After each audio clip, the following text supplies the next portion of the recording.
excited about the work that you're doing there. And I'm excited that I'm able to actually be a part of it, you know.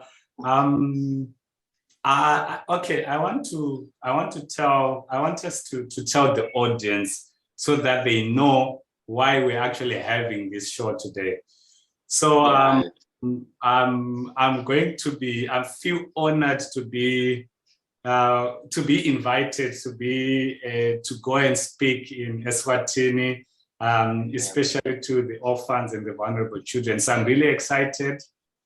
And so we decided to say, okay, let's have a discussion where we really speak about what you're doing and how I can come be a part of it and how I can come make a difference. So now we are inviting everybody, you, the audience. This is not scripted. This is not planned. This is something we're doing now. And we want you to be a part of it so that we can really see how we can make a difference. So, Pastor Malvin or Malvin, I'm not sure. Anyway, Malvin, let's go, Malvin, right? Tell me, you have invited me to come through to Eswatini, and you already have something in mind. I want you to share what you have in mind, and I'm going to share exactly what I have in mind as I go there. And obviously, we're going to ask the world, the audience, and anyone listening how they can also be a part of it. Oh, absolutely. As you have said, Malvin Makukumoyo, and basically, I was called to be a pastor, and I still am a pastor. My subsection or my niche in terms of the calling is really to the vulnerable communities, and I've grown in passion and compassion towards the vulnerable communities. So I work with orphans and vulnerable children, and I help them in whichever way I get to help them, be it health, be it education, be it social empowerment, be it spiritual empowerment, etc., etc. So basically this is who I am, and that is what I do.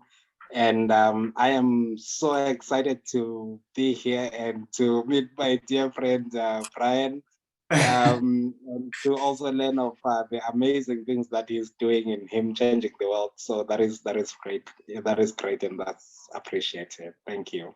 Oh yes.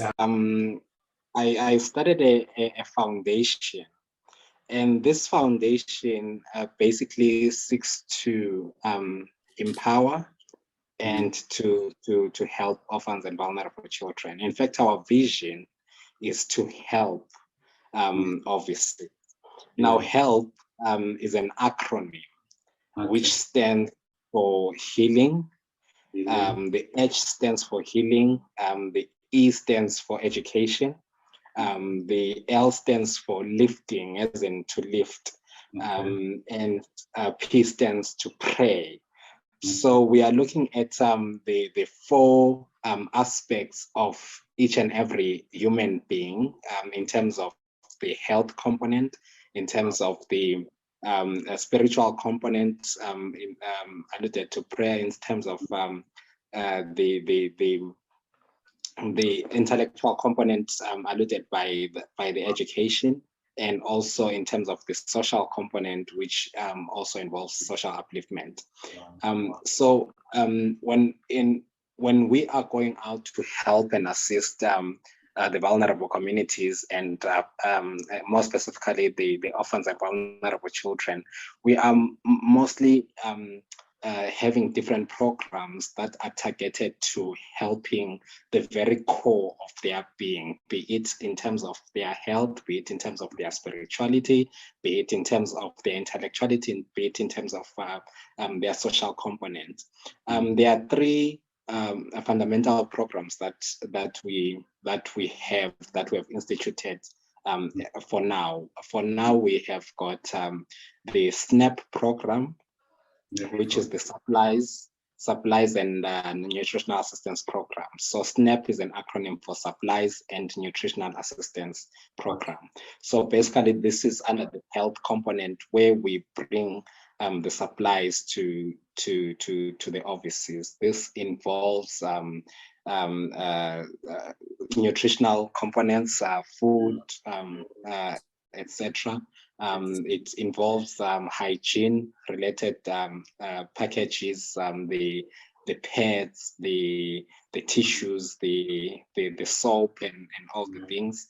It involves also the school components, where in some of the kids we've given them some books.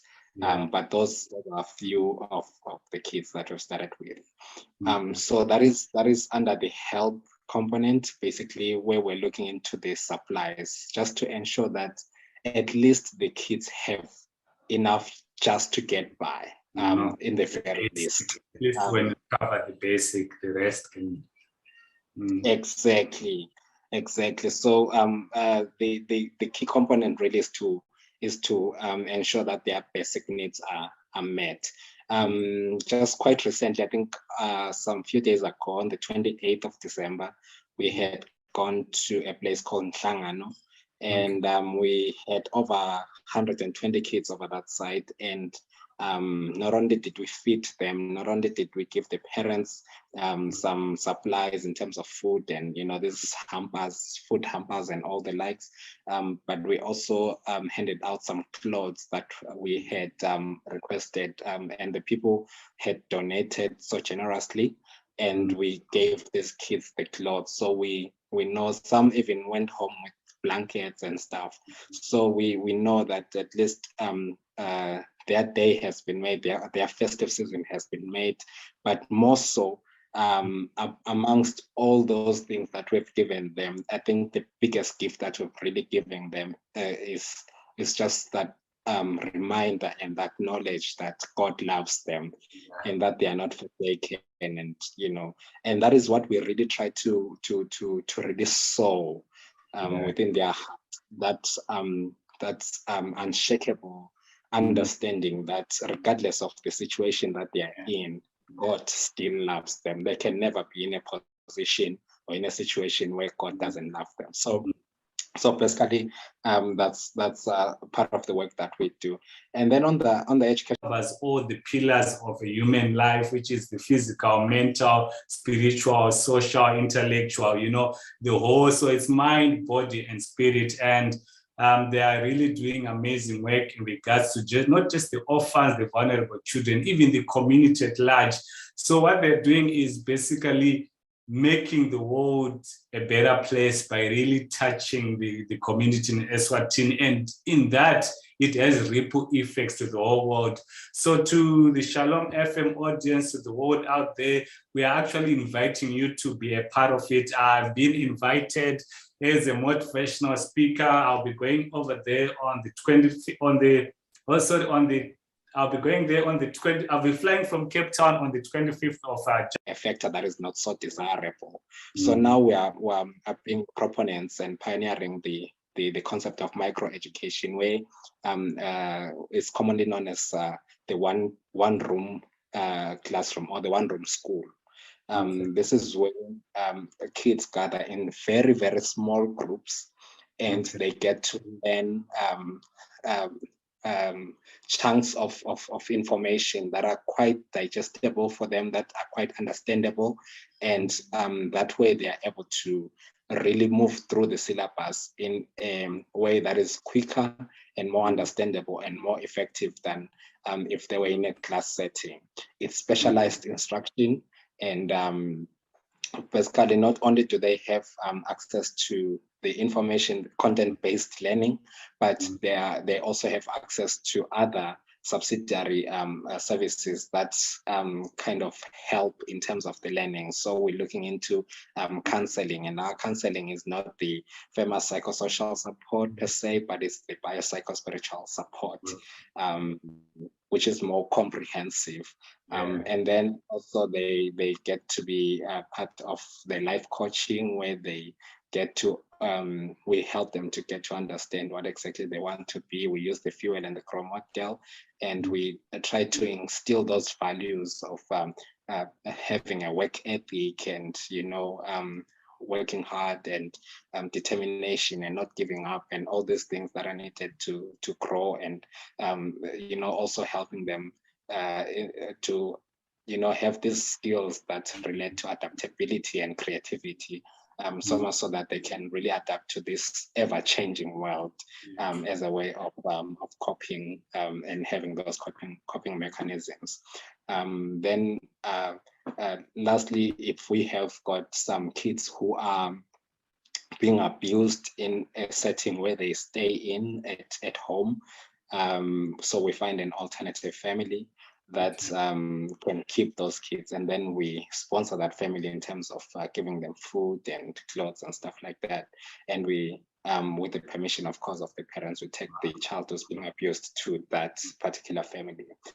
We do not really advocate for institutionalization of kids where we throw the kids into an orphanage, because they grow without a proper understanding of the family structure, and so they are, when they get into the community and they become integrated into the community, they cannot really their ideals are quite different from those of an ideal person.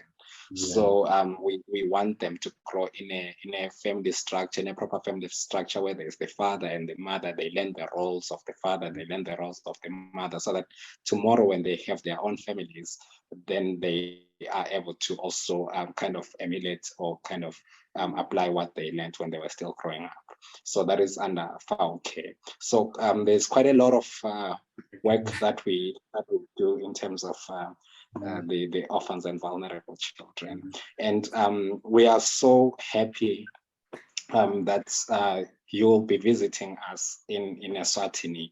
We're very, very excited about this. And, you know, as I was really brooding on it, I was like, my goodness, Brian is going to really have one of the most hectic weeks that he has ever had before, because we just want you to like be everywhere and really get to impact. If it means going to all the regions of the country, we would really appreciate you to be all there, because we believe so much in the work that you do and the impact that you're making and the motivation that you give the people. I do counseling as part of my day work, and I have got a list of kids, 10 years, 11 years, who are suicidal, who are depressed, who are going through a whole bunch of stuff.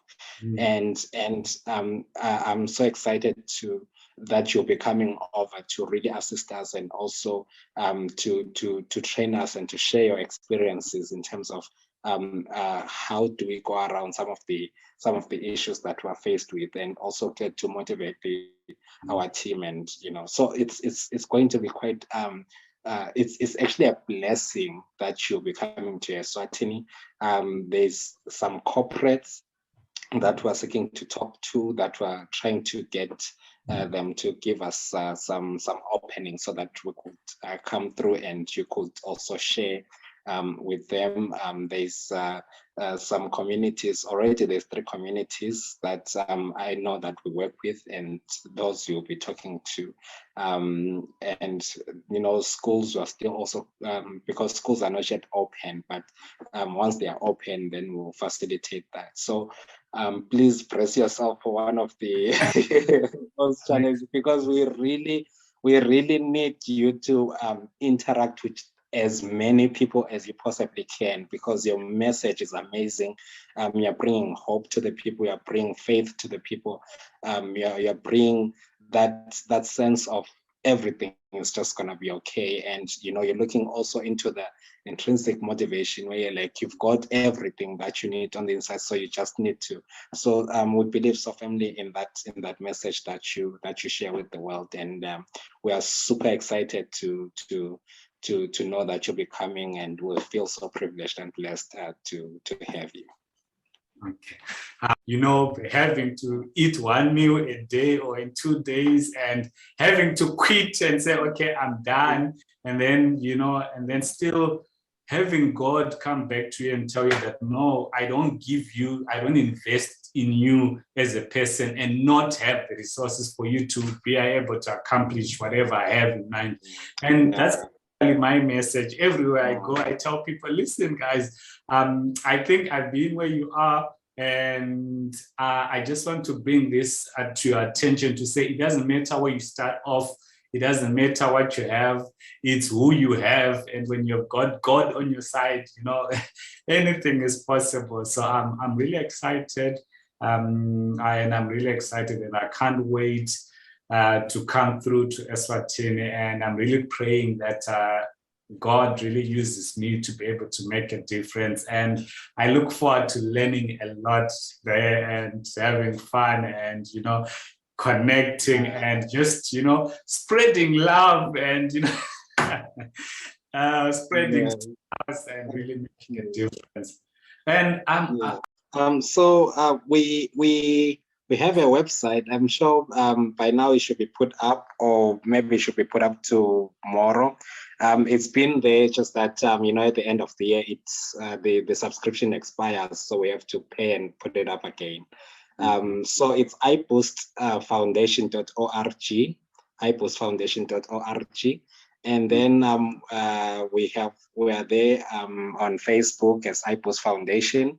My direct email is CEO@iboostfoundation.org, CEO@iboostfoundation.org, and then please copy iboostdirector@gmail.com, iboostdirector@gmail.com.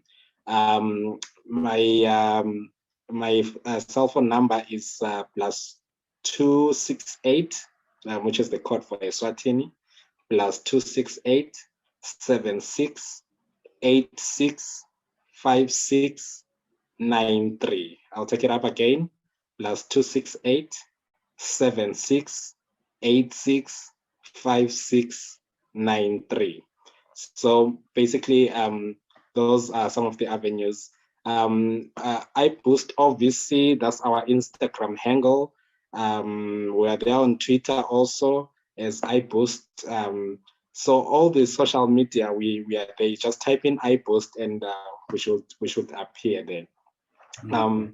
So more part of our biggest needs now as we are opening these new centers, we would really appreciate some financial assistance, because there's expenses like the rentals for the center, the utilities for the center, and of course, the whole stipends for the tutors and the counselors who are there. So we're a very small organization. We are growing. I mean, in our first 2021 was our first operational year, and to date we have helped over 1,018 people, and that was our first operational year. 2020 was a year where we're just looking at the structure and putting the right people in the right places and everything. And when we started working this year, and already we are past the 1,000 mark. So there's a lot of people who have been helped through this year, and we're looking into having a more ambitious goal for next year, hopefully around 5,000 people. So we are looking into really helping as many people as we possibly, and we're looking into really helping them in a sustainable manner, so much so that after we help them, they're able to stand on their own, they're able to process stuff on their own, and so we're looking into long-term sustainability. So donations are most welcome, especially for the educational facilities. Should there be technological gadgets, second-hand phones, for the kids that they use, because some of these kids don't have any access to any technological gadget. anything that can really assist, stationery, books, everything, that would be greatly appreciated. Food, clothing, all of that is greatly appreciated, because just right now, from seeing a family they don't have, they live in a stick and mud place. It's a stick and mud house, and part of the, because it has been raining lately through Christmas and all, so part of the house has literally fallen down. All the mud kind of dissolved in the rain, so part of the house does not exist, like it's just open on the other side, and we're trying to look for ways as to how we can quickly cover that before. Thankfully today it's quite hot, and it most likely won't rain, but hopefully maybe tomorrow or the day after, if we could find some ways through which we could help that family to in a secure space. The lady was telling me, the mother, she recently lost her husband, and so she was telling me that when it's raining, they literally wake up, all of them, because now the water will be dripping into the house. They literally wake up, and then they all cuddle together in one corner, and they just have to wait for the rain to stop. The blankets will be wet, and they just have to sit up the whole night, and they have to sleep in the afternoon. So it's quite a dire situation, and any assistance really that could assist, that could help such families. We are talking really tough situations, really extreme situations that we're dealing with, and so any help that can be there will really go a long way. So please assist. I actually wanted to number is +2773285796 and follow me, get in touch with me via any social media platform. It's Say Brian Koga, and obviously let's partner and let's go there, let's make a difference. As much as you can't go with me, but whatever you can do will make a big difference. I'm willing to carry whatever I can to take it all the way there, and we can really make a difference. Is in Southern Africa. It's an independent country within the Southern Africa. It's a landlocked country, I think about 1.3 million people, very, very small country. You can literally move from one part of the country to another in just like under 4 hours. It's quite small country. The people are warm and kind. It's one of the last absolute monarchies. We have a king here in Eswatini, and of course a bit of some political upheavals, etc., etc. In terms of the Human Development Index, we're number 148. So that means automatically that tells you that our health systems are not functioning properly, our education systems are not functioning properly, and evidently our economic systems are not functioning properly, because HDI is just, Human Development Index is just about health, education, and economy. So by virtue of that, you find that a lot of people are living under the poverty datum line. Actually, about 70% of the people are living less than $1.90 per day. But that is a 2017 statistic, if not 2018, from UNDP. But that also kind of gives you an impression of the situation that is there. We've got a lot of people who are really struggling. We are number 10 in terms of the countries with the greatest inequality. So the gap between the rich and the poor is very, very wide. So and it's very pronounced. So you've got the absolute monarchy up there, the monarchy and the royal family living very lavish lives, and then the rest of us are like on this other end of the spectrum, where we have to like scrabble for food on a daily basis. I think most of the people know Eswatini for the highest HIV prevalence, with 26.5. So that is we have got one of the highest prevalences of HIV with 26.5. And in as much as, arguments have been raised about been cross-pollinated against a number of our population and everything, but prevalence is it's a percentage. So really, we have got a lot of people who are sick, and most of the general populace, it's a young population. Quite recently, that's when we've really started to see infrastructural development. Otherwise, it just was like more of like a village, you know. It wasn't that developed. But in the last 10 years or so, there's been some really big infrastructural development, and the development is coming all right. In terms of the people, the challenge really it's in terms of you know, employment, in terms of health services, access to health services, and it being a young population, a country with a young population, basically simply means that most of the people, when they get, because of the high HIV prevalence and high morbidity, high level of morbidity in terms of diseases, so the older generation kind of passes away. So you've got quite a gap in between the old gogos, and then you've got the 40s and the 50s there. There's a gap between that, and the ones that we really call the mothers and the between right and wrong, kind of sometimes it's fine-tuned as per the cultural practices. So some of the things that you think are immoral are actually encouraged. Like, for example, we've got a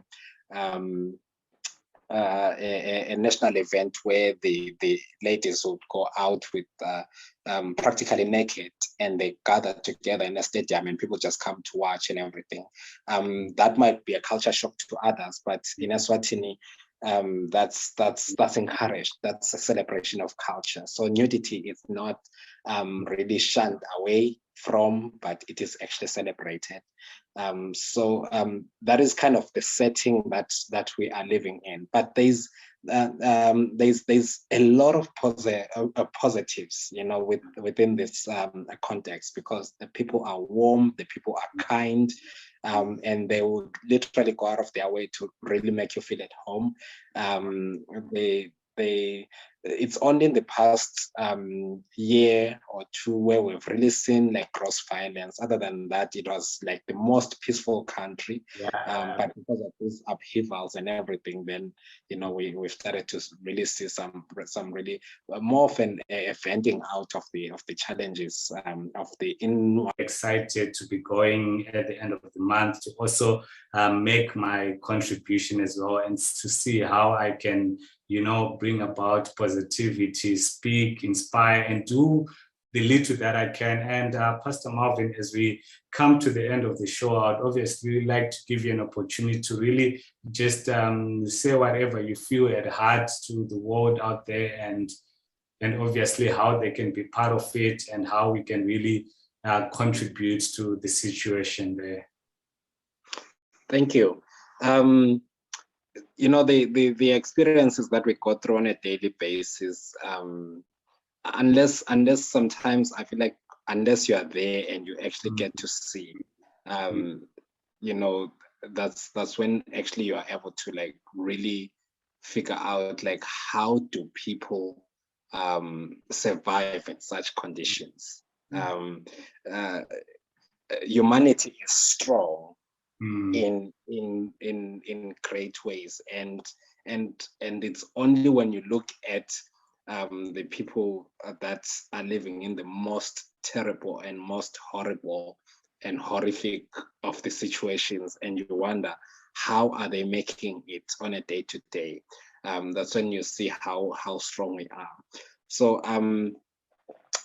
we have got so much to be thankful for. Every time I go out and I am hang around some children in a vulnerable community, or helping a mother who is trying to assist her children, or helping a father who is battling with some sickness and is the only breadwinner of in the house, it just it just brings this thought into me of how much we are privileged and how much we ought to be thankful for the little things that God has blessed us with, because not everyone has got those blessings that you might even think that they are little blessings, but they are so big, and if they were given to somebody, that would mean the world to them.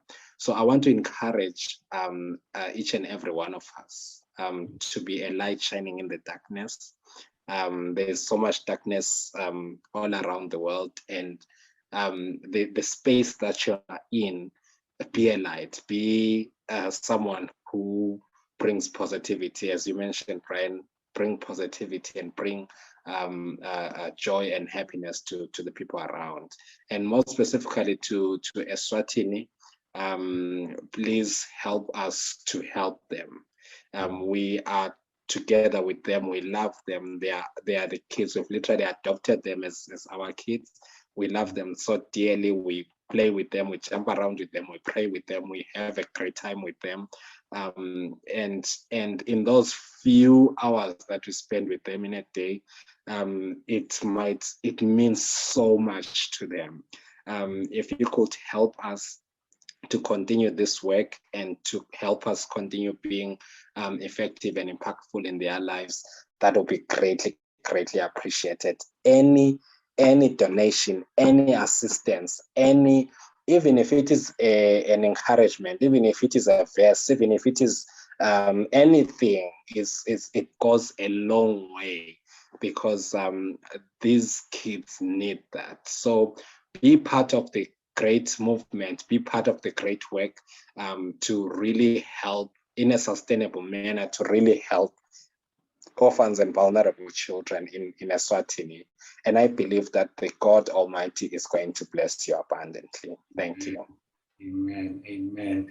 Wow, wow, wow. Obviously, we can go on the whole night. We can go on. There's so much to discuss, but we will obviously keep in touch with you in regards on social media on what is happening. Remember to follow me, say Brian Koga. I'll be putting in a lot more information, all the contact details, and how you can also be a part of it. The WhatsApp number for Pastor Marvin there in Eswatini is +268 768 65693. I'll repeat it for you. +268 7686 5693. So get in touch with him. WhatsApp is obviously the easiest and quickest. Then you can really get all the information that we might not have been able to share. And also from my side here in Cape Town, South Africa, Johannesburg, Durban, wherever you are, or all over the world, if you want to be a part of this, my WhatsApp number is +267 +273 7960. I'll repeat it for you. +273 7960. And we really look forward to partnering in regards to being a light. Have a blessed day further.